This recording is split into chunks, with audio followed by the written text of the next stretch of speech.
습니다. 그는 포도원을 만들고 제일 처음에 울타리를 세웠습니다. 울타리를 만든 것은 나의 포도원과 다른 사람의 포도원의 경계를 세우기 위함입니다. 또한 외부로부터 침입자가 없는지 아니면 짐승이 들어오지 않는지 보호하기 위해서 울타리를 세웠습니다.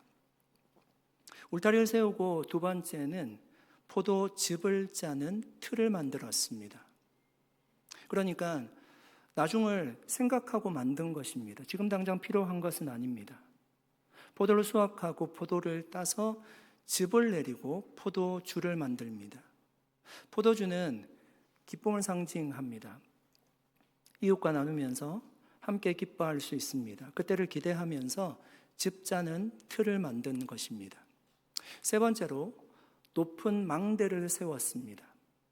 높은 망대의 아랫부분은요, 포도를 저장하는 창고로 사용이 됩니다. 당연히 망대는 외부로부터 사람들이 침입하지 않는지 감시하는 감시탑의 역할도 했습니다. 그러니까 여러분, 이 주인은요, 자신이 가지고 있는 최대한 정성스럽게 이 포도원을 만든 것입니다. 사랑으로 포도원을 만들었습니다. 그런데 오늘 본문에 보니까 이 주인이 그 포도원을 자신이 농사 짓지 않고 다른 농부들에게 맡기고 먼 타국으로 갔다라고 이야기합니다. 여러분, 왜 그랬을까요? 그렇게 정성스럽게 만든 포도원을 왜 다른 농부들에게 맡겼을까요? 당신은 지주가 농부들에게 그렇게 자신의 밭을 맡기는 경우들이 많았다고 합니다. 오늘 본문에는 이 주인이 왜 먼 타국에 가게 되었는지 그 이유는 전혀 이야기하지 않고 있습니다. 우리가 추측해 볼 수 있는 것은 이 포도원 주인은요, 이 포도원을 맡을 농부들을 찾았을 거예요. 그리고 믿을 만한 사람에게 이 포도원을 맡겼을 것입니다. 여러분 생각해 보십시오. 자신이 가장 아끼는 거예요. 포도원을 그렇게 만들었는데 아무런 사람에게 그 포도원을 맡기지는 않을 겁니다. 믿을 만한 사람에게 포도원을 맡겼습니다. 그리고 한 가지를 약속했습니다. 나중에 포도 열매가 달리면 일정 부분 나에게 달라고 계약서를 쓰고 아마 그 포도원을 맡겼을 것입니다. 여러분, 오늘 본문의 이 포도원 주인은 어떤 사람처럼 보이십니까? 제가 볼 때는 그는 욕심이 많은 사람은 아니었던 것 같습니다. 자신이 다 가지려고 하는 사람은 아니었습니다. 오히려 농부들에게 기회를 준 사람이었습니다. 농부들이 일할 수 있는 자리를 주었고 수확할 수 있는 환경을 만들어 주었고요. 그리고 포도 열매를 가질 수 있는 특권을 가질 수 있도록 해주었습니다. 그러니까 이런 농부들이 생각하면 이것이 얼마나 큰 은혜입니까? 농부들은 그 포도원 때문에 삶을 영위할 수가 있었어요. 가정을 이룰 수가 있었고 그리고 미래를 생각할 수가 있었습니다. 너무나 감사한 사람이죠. 그런데 시간이 지나면서 조금씩 문제가 생깁니다. 농부들에게 주인의 것과 내 것의 경계가 흐려지기 시작합니다. 이 포도원에 나와서요, 우리가 매일 땀을 흘리면서 일을 합니다. 매일매일 땀을 흘리고 자신의 노력을 통해서 포도나무를 키웁니다.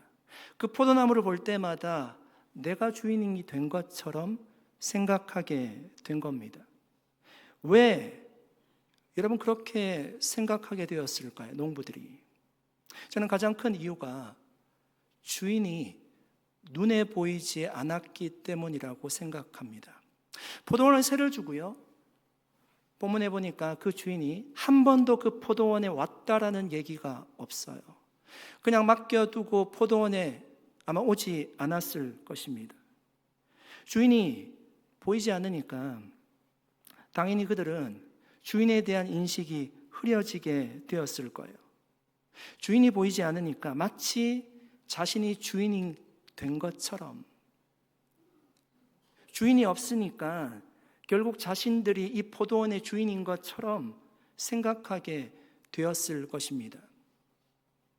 어떤 아이가 자전거 타는 연습을 하고 있었습니다. 아버지가 뒤에서 자전거를 붙잡아 주었습니다. 처음 타니까 여러분 자전거 타는 것이 얼마나 두려울까요?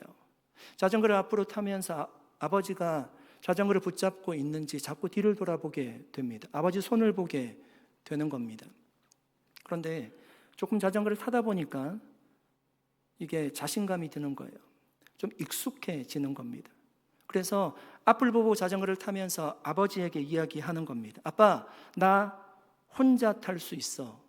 내가 해냈어. 근데 그 순간 자전거가 흔들리기 시작합니다. 왜 그랬을까요? 자신은 앞을 보고 달리고 있지만 그때까지도 아버지가 자전거를 붙잡고 있었기 때문이겠죠. 그 자전거를 붙잡고 있다가 그 말이 떨어지는 순간 자전거에 손을 뗄 때 자전거는 중심을 잃고 만 것입니다. 그때 아버지는 말합니다. 아들아, 내가 용기 있게 자전거를 탄 것은 잘한 거란다. 하지만 내가 넘어지지 않았던 것은 내가 붙들어주고 있었기 때문이란다. 여러분, 우리도 종종 이 아이와 같이 생각할 때가 있지 않습니까? 하나님이 우리 눈에 보이지 않습니다. 하나님이 우리 눈에 보이지 않으니까 하나님이 지금도 우리를 붙들고 계신다는 사실을 우리가 잊을 때가 있는 것 같아요. 그리고 착각합니다. 내가 자전거를 잘 타는 것처럼, 내가 잘해서 여기에 온 것처럼, 내 능력으로 여기까지 이룬 것처럼 생각하죠.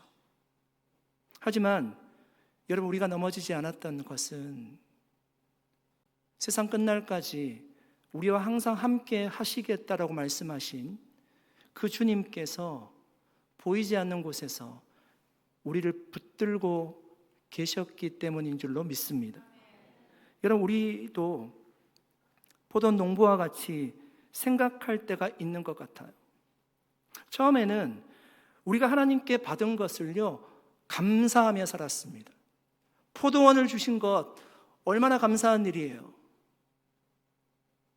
우리에게 직장을 주시고 우리가 행복한 가정을 이룰 수 있도록 해주시고 우리에게 자녀가 생겼을 때 여러분 얼마나 감사했습니까?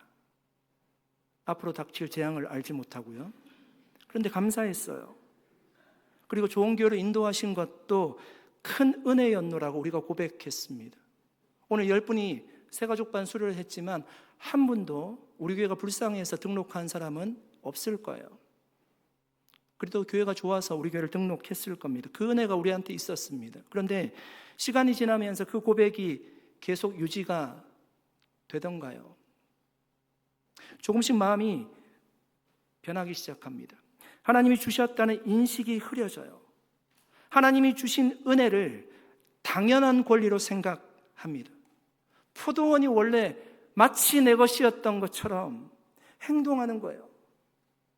그러다 보니 하나님은 잘 보이지 않으니까 내가 주인인 것처럼 행동하기 시작합니다. 마치 모든 것이 내 노력으로 다 이룬 것처럼, 내 능력으로 그 포도원을 만든 것처럼 우리가 생각하는 거죠. 사랑하는 여러분, 하나님은 우리 눈에 보이지 않더라도 지금 이 시간도 우리의 삶에, 우리 가정에, 우리 직장에 우리와 함께 하시는 분이신 줄로 믿습니다. 우리를 붙들고 계시고 우리를 지키시고 우리를 인도하고 계시는 줄로 믿습니다. 그러므로 여러분, 하나님과 우리 사이의 경계를요 흐릿하게 하지 마시기를 바랍니다. 하나님의 것과 내 것을 분명하게 구별할 수 있기를 바랍니다. 우리 것이 아니었어요. 하나님이 주신 거였습니다. 그래서 하나님이 주신 은혜를요 당연한 권리로 여기는 것이 아니라 은혜를 정말 은혜로 알고 감사하며 살 수 있기를 축복합니다. 그렇게 살 때만이 내 위치를 정확하게 알 수 있어요. 내가 주인이 아니라 내가 농부라는 것을 정확한 위치를 알 수가 있습니다. 그러면 하나님 앞에 우리가 겸손하게 설 수 있습니다. 정말 주인은 하나님이시라는 것 사실을 우리가 알고 우리 자리를 알고 하나님 앞에 감사하며 살 수 있기를 축복합니다. 그러면 정말 하나님이 기뻐하시는 포도 열매, 신앙의 열매를 맺는 삶을 살게 될 줄로 믿습니다. 2절 말씀 읽어보겠습니다. 같이 한번 읽어보겠습니다. 같이 읽겠습니다. 때가 이름에 농부들에게 포도원 소출 얼마를 받으려고 한 종을 보내니. 이런 포도원을 만들고요, 포도원 소출을 얻기까지 시간이 얼마나 걸릴까요? 우리는 농부가 아니기 때문에 잘 알지 못합니다. 그런데 보통 한 4년에서 5년 정도 걸린다고 합니다. 그러니까 포도원 주인은요, 그 포도원을 농부들에게 맡기고 지금 몇 년 기다린 거죠? 적어도 4년에서 5년을 기다린 겁니다. 포도가 날 때가 되었고 한 종을 보내게 됩니다. 오늘 보니까 때가 이름에 한 종을 보냈다라고 합니다. 그때는 언제일까요? 포도가 익을 때이기도 하지만 그때는 주인과 농부들이 약속한 때입니다. 우리가 잘 알고 있는 카이로스라는 단어를 사용하고 있어요. 정확한 시간이에요. 그러니까 이 포도원 주인이 그 포도원에 종을 보낸 것은요, 협박이 아니었어요. 그 농부들에게 뭔가 압력을 가하려고 한 것이 아니었어요. 당연한 권리였어요. 시간이 되어서 때가 이르러서 자신의 종을 보낸 것이었습니다. 그런데 여러분, 농부들은 어떻게 반응했습니까? 첫 번째 종을 보낼 때는요, 심히 때려서 거저 돌려 보냈대요. 빈손으로 돌려 보냈다는 이야기이죠. 두 번째 종은요, 머리에 상처를 냈대요. 그리고 능욕하고 보냈대요. 머리에 상처를 냈다는 것이 머리를 긁었다 이런 의미가 아닙니다. 돌로 쳤다는 얘기예요. 그러니까 사실은 죽이려고 했던 거예요. 그런데 이 종이요, 달아났던 거예요. 다행히 주인에게 그 사실을 알렸습니다. 주인이 또 다른 세 번째 종을 그 포도원에 보냅니다. 이번에는 그 포도원의 농부들이 실수하지 않았습니다. 그 종을 죽였습니다. 여러분, 이쯤 되면 포도원 주인이, 보통 포도원 주인이라면 어떻게 행동해야 될까요? 당연히 그 포도원에 달려와야 됩니다. 그 상황을 파악해야 될 거예요. 그리고 분노를 쏟아내야 될 거예요. 그리고 그들을 심판해야 될 것입니다. 그런데 그 주인은 놀랍게도 그러지를 않아요. 그는 이 사실을 다 알면서도요, 더 많은 종들을 보냈대요. 오늘 5절에 보니까 더 많은 종들을 보냈대요. 그러니까 농부들이 더러는 때리고 더러는 죽였다라고 합니다. 한 명 죽은 것이 아니에요. 여러 명의 종들이, 우리가 셀 수 없는 종들이 맞았고 종들이 죽은 것입니다. 여러분, 농부들이 처음부터 살인한 것 아니었어요. 처음에는 어떻게 시작했죠? 작은 폭력으로 시작했습니다. 그 작은 폭력이 심각한 폭력이 되었어요. 결국에는 돌을 들게 되었고요, 마지막에는 사람을 죽이기까지 했습니다. 여러분, 바로 이것이 죄의 특성입니다. 죄는 한 번 짓기 시작하면 그 자리에 멈추는 법이 없어요. 죄라는 것은요, 확장성이 있습니다. 더 담대해져요. 더 폭력적이게 됩니다. 심리학이나 여러분 사회학에서 얘기하는 깨진 유리창 이론이라는 것이 있습니다. Broken Windows Theory라고 하죠. 어떤 건물에 유리창 하나가 깨져 있습니다. 그런데 사람들이 그 유리창을 교체하지 않았어요. 오랜 시간 방치했습니다. 사람들이 그 앞을 지나가면서 어떤 생각을 할까요? 이 건물은 관리되지 않는구나. 두 번째 단계는요, 사람들이 이제 관리가 되지 않는 건물이니까 유리창을 깨기 시작합니다. 옆에 있는 유리창을 깨기도 하고 거기에 쓰레기를 버리기도 하고 낙서를 하기도 합니다. 무질서가 되는 거예요. 세 번째 단계에서는 환경이 통제불능 상태로 보여지게 됩니다. 그러면 더 심각한 범죄가 일어납니다. 절도, 폭행을 저지르는 사람들도 대담하게 행동하기 시작합니다. 그 빌딩을 이용하게 될 겁니다. 여러분, 세 번째 단계의 심각한 범죄가 어디서부터 시작되었나요? 작은 유리창 하나 깨진 것에서부터 시작이 되었습니다. 1980년대 뉴욕 지하철에는 한 해도 수십만 건의 중범죄 사건이 일어났다고 합니다. 그 당시 뉴욕 지하철은요, 정말 무법지대였습니다. 경찰이 매일 순찰을 돌아도 범죄는 줄어들지 않았습니다. 지하철을 타는 것 자체가 두려운 시대였습니다. 그런데 그때 조지 켈링이라는 범죄 심리학자가 아주 특별한 제안을 했습니다.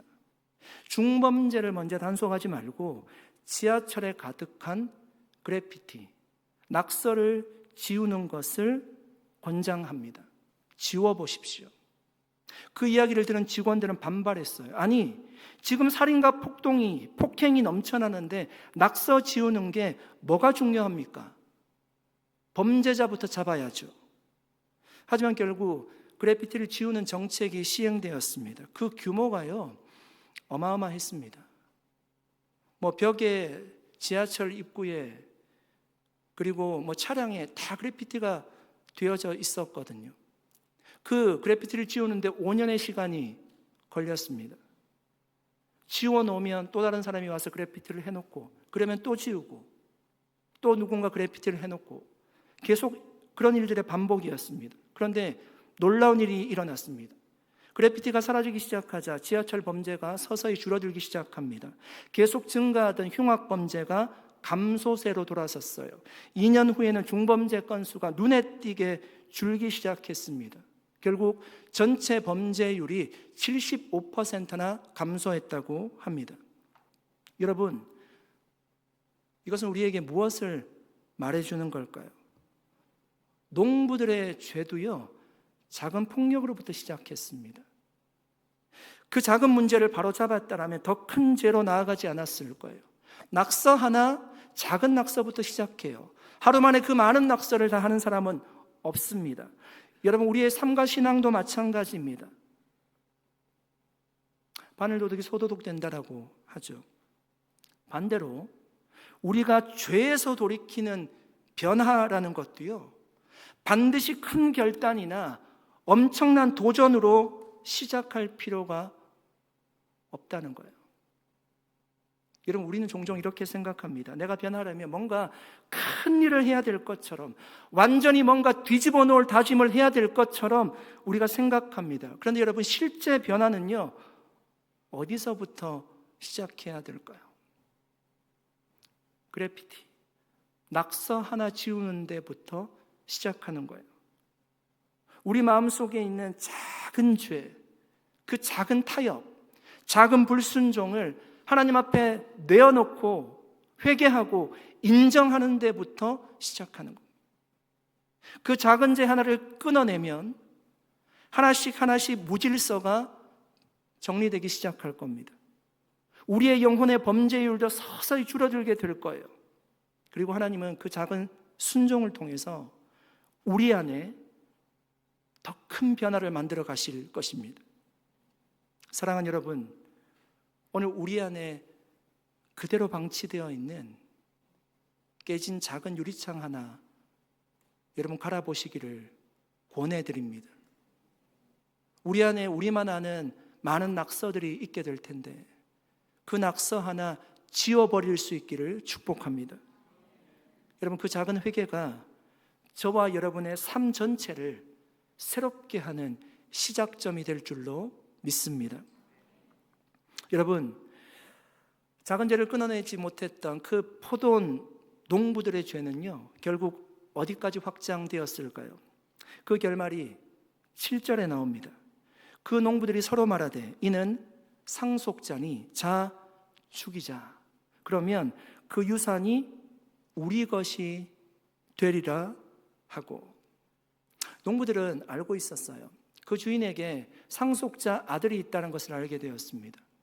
그 유일한 상속자 아들을 죽이게 되면 그 포도원이 자신들의 것이 될 것이라고 생각했어요. 그래서 아들이 왔을 때 실제로 그 아들을 죽여서 포도원 밖으로 내던져 버렸습니다. 여러분, 그들은 어떻게 이렇게까지 악해질 수 있었을까요? 그 주인이 멀리 있기도 했지만 돌아가는 상황들을 보니까 자신의 주인이 어리석고 무능한 사람으로 여겼을 것입니다. 여러분, 한번 생각해 보십시오. 주인이 종들을 계속 보냈어요. 그때마다 그 종들이 맞기도 하고 머리에 상처를 입기도 하고 죽는 일들이 반복되었습니다. 그런데 그 주인은요, 농부들에게 한 번도 당장 달려온 적이 없습니다. 그들에게 징벌을 내리지도 않았고 군사를 보내서 심판하지도 않았습니다. 오히려 어떻게 했습니까? 자신의 유일한 상속자 아들을 그 포도원에 보냈습니다. 여러분, 농부들은 이런 상황을 보고 어떻게 생각했을까요? 봐라, 우리 주인은 우리에게 아무것도 할 수 없어. 종들이 매를 맞고 죽어도 가만히 있잖아. 이제는 아들까지 보낸다고? 저렇게 무능하고 어리석은 사람이 무슨 자기 소유권을 주장하겠어? 그러니 아들만 없애면 모든 것이 우리 것이 될 거야. 자연스럽게 그렇게 생각하겠죠. 여러분, 도대체 어느 아버지가 그곳이 정말 위험한 줄 아는데, 종들이 가서 죽는 곳인 줄 아는데 자신의 아들을 보낼 아버지가 어디 있겠습니까? 그 아버지를 생각하니까 농부들은 그 주인은 무능한 사람이고 심지어 자기 소유권을 제대로 행사하지 못하는 사람으로 착각했던 것입니다. 하지만 여러분, 그건 오해였습니다. 주인은 무능한 것이 아니라 오래 참는 것이었습니다. 그 농부들에게 기회를 주는 것이었습니다. 여러분, 오늘 이 이야기는 그 농부들이 얼마나 완악한지, 얼마나 심각한 죄를 지었는지 그 사실을 우리에게 알려주기 위해서 이 본문이 기록된 것이 아닙니다. 이 본문에서 정말 말하고 싶어 하는 것은 주인의 마음이에요. 주인이 어떤 마음으로 그 종들을 대했는지를 우리에게 말씀하고 있어요. 놀라운 인내와 넘치는 사랑이 그 주인에게 있었습니다. 주인은 종들이 맞고 돌아오고 더 심하게 맞고 돌아오고 심지어 죽임을 당하는 일이 계속 반복되는데도 불구하고 끝까지 포기하지 않았습니다. 그리고 마지막에는 자신의 유일한 아들까지 보내면서 농부들에게 또 한 번의 최후의 기회를 주었습니다. 여러분, 왜 이 주인은요 그렇게까지 했을까요? 여러분, 이 주인이 그 포도원의 소출을 받아야지만 생활을 할 수 있는 사람은 아니었어요. 그는 이미 충분히 부자예요. 그거 받지 않아도 돼요. 그런데도 종들을 여러 차례 보내고 아들까지 보냈습니다. 왜 위험한 곳인 줄 알면서도 아들까지 보냈을까요? 그 주인은 그 농부들을 정말 생각하는 사람이었습니다. 그 농부들을 사랑했다는 것밖에는 이유를 찾을 수가 없어요. 주인의 진짜 소원은 내가 한 5년 정도 기다렸기 때문에 내가 소급해서 그 모든 소출을 받겠다는 게 아니었어요. 그 농부들이 자신의 죄를 깨닫고요, 마음을 돌이켜서 자신의 위치를, 종의 위치를 회복하는 것이었어요. 그래서 위험한 줄 알면서도 아들까지 보냈던 겁니다. 마지막 희망을 걸고요, 아들을 보낸 것이었습니다. 여러분, 오늘 이야기는 예수님께서 비유로 주셨습니다. 비유는 어떤 것을 쉽게 설명하기 위해서 예를 들어 설명하는 방식입니다. 그러니까 현실에서 오늘 그 본문에 나오는 인물들이 반영되어 있다는 거죠. 당시에 그 농부들과 같은 사람, 또 종과 같은 사람들이 있었다는 얘기잖아요. 그 상황이 담겨 있는 겁니다. 그렇다면 오늘 비유에 등장하는 인물들은 누구를 상징하는 걸까요? 먼저 포도원을 만든 주인은 누구일까요? 하나님이겠죠? 하나님이 그 포도원을 만드셨습니다. 그러면 포도원은 누구일까요? 성경의 포도원은 보통 이스라엘을 상징합니다. 하나님이 만드신 하나님의 백성 이스라엘을 상징합니다. 그렇다면 그 포도원을 다스리던 농사를 짓던 농부들은 누구일까요? 이스라엘을 다스리던 지도자들일 겁니다. 우리가 11장부터 살펴봤지만 지금 이야기를 듣고 있는 사람들이 있어요. 대제사장들, 서기관들, 장로들이겠죠. 네, 이스라엘 다스리고 있던 아마 종교 지도자들일 겁니다. 그러면 주인이 보냈던 종들은 누구일까요? 하나님의 말씀을 전했던 선지자들일 겁니다. 여러 차례 보내죠. 그런데 그 선지자를 죽이기도 하고 매를 때리기도 했습니다. 마지막으로 주인이 보냈던 상속자 아들은 누구일까요? 예수 그리스도일 겁니다. 메시아입니다. 그렇다면 오늘 한번 생각해 보십시오. 오늘 예수님 말씀하신 이 비유의 메시지가 좀 더 명확해질 겁니다. 하나님은 구약시대 때부터 하나님의 종들을 포도원인 이스라엘에 계속 보냈습니다. 그런데 포도원인 이스라엘이 그 얘기를 잘 듣지 않았어요. 종들을 때리고요, 종들을 죽이기도 했습니다. 그런데도 하나님은 그들을 향한 사랑을 멈추지 않았습니다. 또 보내시고 또 기회를 주시고 또 기다려 주셨습니다. 6절 말씀을 같이 한번 읽어보겠습니다. 6절 말씀을 같이 읽겠습니다. 이제 한 사람이 남았으니 곧 그가 사랑하는 아들이라. 최후로 이를 보내며 이르되 내 아들은 존대하리라 하였더니. 여러분, 이 말씀에서 가장 중요한 단어가 최후입니다. 최후. 그 주인이요, 최후로 아들을 보냈어요. 하나님이 가지고 있는 마지막 카드예요. 그 아들의 말이라면 들을 것을 기대하고 보낸 거예요. 이런 최후를 보냈기에 그 아들의 얘기를 듣지 않는다라면, 포도원이 이스라엘이 듣지 않는다라면 어떤 일이 일어날까요? 9절에 이렇게 얘기합니다. 포도원 주인이 어떻게 하겠느냐? 와서 그 농부들을 진멸하고 포도원을 다른 사람들에게 주리라. 9절이 되니까 그 포도원 주인이 와서, 직접 포도원 주인이 이제 포도원에 올 것이라고 합니다.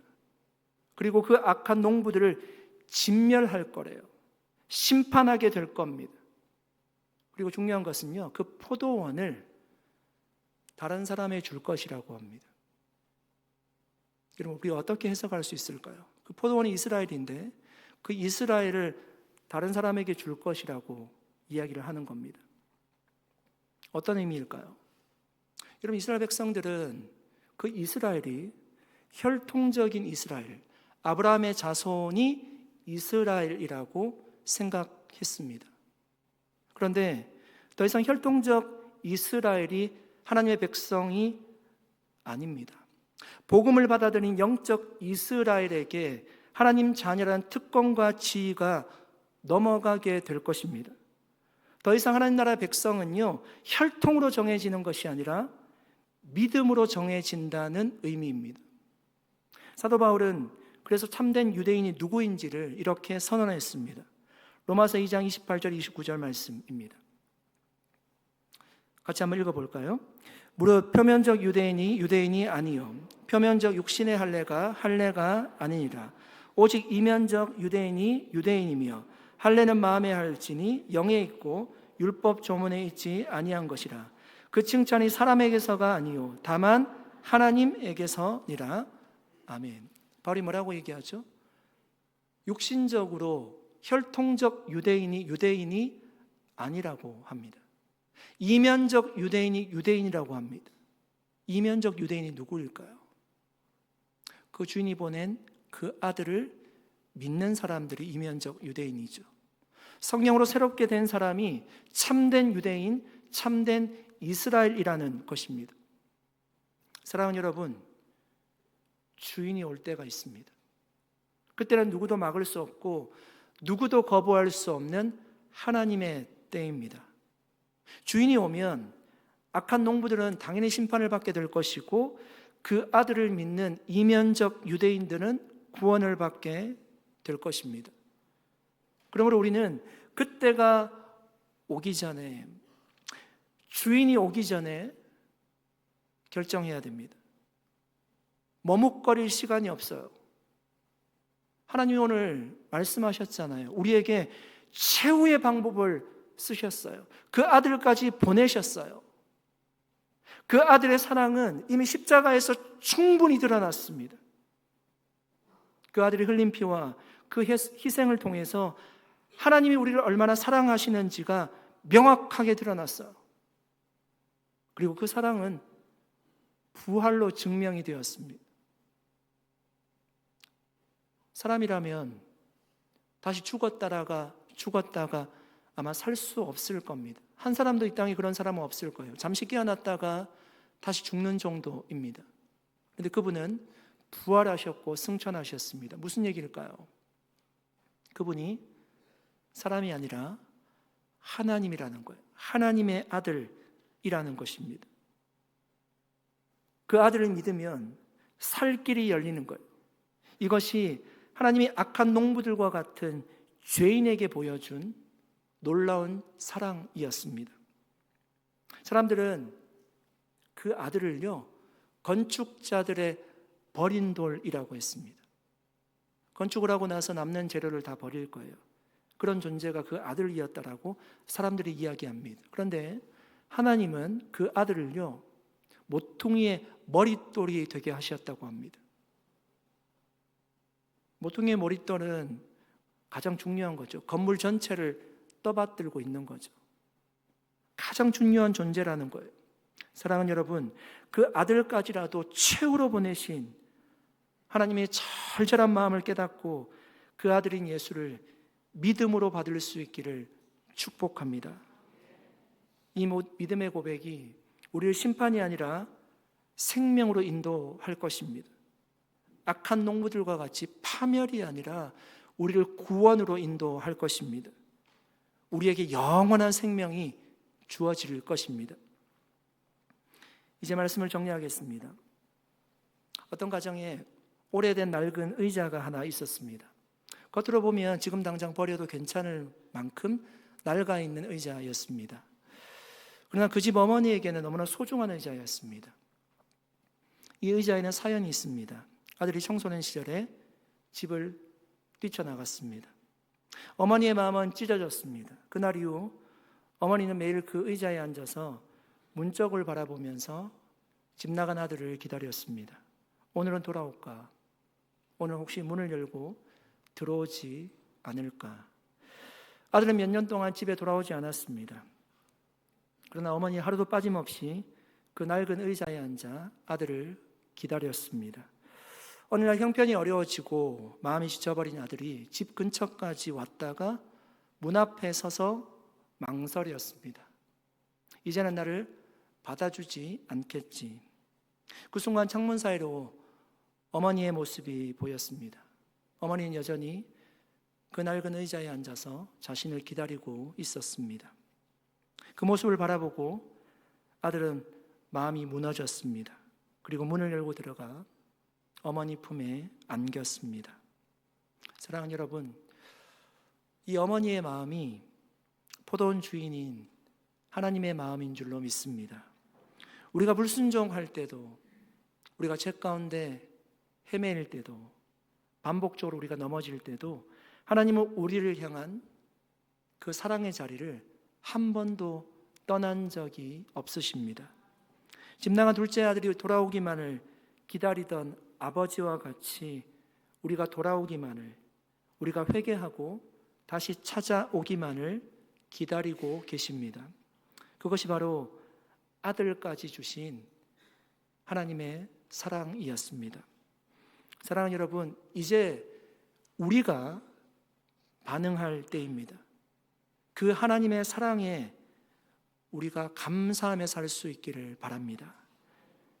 우리를 기다려주신 그 하나님의 인내를 생각하면서요, 하나님의 마음을 알고 주님께 영광 돌릴 수 있기를 축복합니다. 그 하나님의 은혜 앞에서, 우리에게 포도원을 주신 그 하나님의 은혜 앞에서 이것이 당연한 권리라고 생각하는 것이 아니라 정말 은혜인 줄 알고 하나님 앞에 우리도 겸손히 나아가는, 그리고 우리의 삶을 드릴 수 있기를 간절히 소원합니다. 악한 농부가 아니라 정말 선한 농부로 포도원을 섬길 수 있기를 축복합니다. 그래서 정말 주인인 하나님께서 주시는 생명의 은혜를 날마다 누리며 살아가는 우리 모두가 될 수 있기를 예수 그리스도 이름으로 간절히 축복합니다. 기도하겠습니다.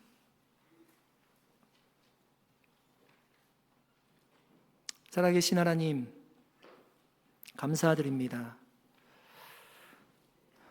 오늘도 말씀을 통해서 포도원 주인인 하나님의 마음이 얼마나 우리를 오래 기다려 주셨고 지금도 우리를 얼마나 사랑한지를 다시 한번 깨닫게 됩니다.